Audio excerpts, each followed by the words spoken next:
Okay. So, ito, pruning ang tawag dito. Ito ay Fuji Blue.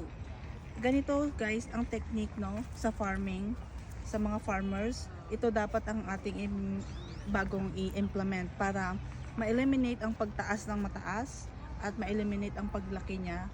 So, bata pa siya o maliit pa lang siya, ganito pa lang siya kaliit, talagang mamumunga na siya. So, ayan, may flowers na. So, sa Europe kasi, usong-uso yan, ang pruning na tinatawag. So, pero ito, ang tinanim nila na to, ang tawag yan ay Fuji Blue.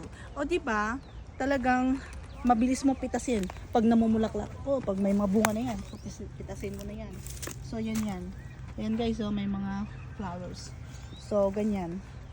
Wala lang, na-share ko lang kasi ako si Marites, pinsan ni Marisol. Ako si Marisol, ang totoong pinsan ni Marites. Ang ganda ng punong kahoy na to, no?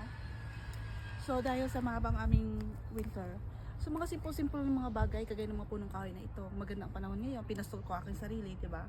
So, kailangan alawin ko yung aking sarili dahil sa ngayong panahon na to, kailangan maging masaya ka sa mga simple-simple ng mga bagay-bagay.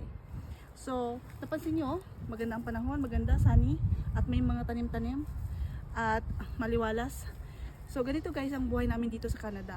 Kailangan, mga simple-simple ng mga bagay, mga grass dyan, mga sanga, mga dahon, di ba? Dapat pinapakita mo yan. Pasensya na po, dumana naman po.